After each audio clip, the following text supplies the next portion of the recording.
আহ, বীর যখন জয়ের স্কুলে ভর্তি হলো তারপরে নাকি জয়কে স্কুল থেকে নিয়ে আসা হয়। এটা কি আসলে বীরের কারণেই নাকি? না, বিয়ের কারণে না। এটা আসলে এই যে দেখো, জয় তার দাদা দাদির কাছে যাচ্ছে, সেটাকে কি নেগেটিভলি প্রেজেন্ট করছে। আমি আমি তো পেছনের হুম, খবরগুলো আগে বুঝতে পারি। এটাই আমার জন্য সবচেয়ে মাইনাস।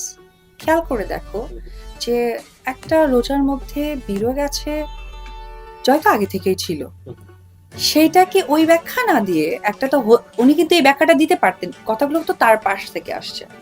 উনি কিন্তু এই ব্যাখ্যাটা দিতে পারতেন যে দুটো সন্তানই ছিল, সুন্দর একটা আমাদের রোজার ফার্স্ট রোজা কেটেছে, অ্যাজ এ ফাদার দুটো বাচ্চাকেই হুম। সমানভাবে টাইম দিয়েছে।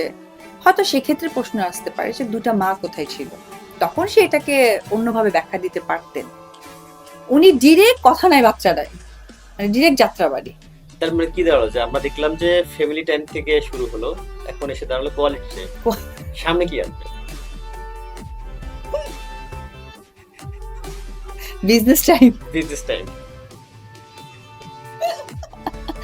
তো ওই জায়গা থেকে দেখো আমি কিন্তু বুঝতে পারি। তো আমি যেটা মনে করি সেটা হচ্ছে যে এই যে নোংরামিটা, হ্যাঁ, যেটা আমি মোটেও করি না। এবং আমি বললাম না যে আমি আলহামদুলিল্লাহ যে মানে আমার বাবা মা কেউই বেঁচে নেই, বিশেষ করে আমার মা। মা যদি এরকম টিভি প্রোগ্রামগুলো আমার মা খুব দেখতেন, কারণ আমার মার খুব আশাই ছিল যে আমি টিভিতে পর্দায় কাজ করি। যেহেতু মা নৃত্যশিল্পী হতে চেয়েছিল, তার এই জায়গাটা অনেক ভালো লাগে।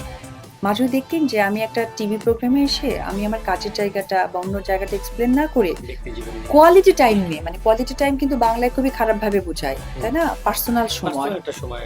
তো পার্সোনাল সময় তো এটা আসলে খুবই বাজে একটা ব্যাখ্যা দেয়, তাই না? তো এই বাজে ব্যাখ্যাটা ধরো আমাকে দিতে হচ্ছে। আমার মা বাড়িতে উঠতে দিত না। তো মাকে তো আমি আর অমান্য করতে পারতাম না, কারণ আমাদের ফ্যামিলির শিক্ষাটা এরকম যে নিজেকে ভদ্রভাবে প্রেজেন্ট করো, নিজে ভদ্র হও, অন্যকে তখন শেখাও।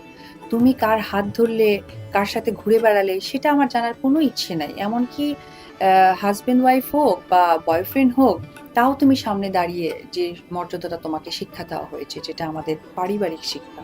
তো আমার পরিবারের শিক্ষাটাই আমার এই কোয়ালিটি টাইম আমি কখনোই বলতে শিখিনি। ওয়ার্ডটা আমি জানতাম, কিন্তু বাবা মার ভয়ে কখনো বলা হয়নি, যেটার ব্যাখ্যা আজকে দিতে হচ্ছে। তো সেই জায়গা থেকে দেখো, উনি কিন্তু এই কথাটা বলতে পারতেন, হুম। যেটা আমি পয়েন্টটা আসি। স্কুলে ধরো ফাদার তো এক, তো অনেক মিটিং থাকে।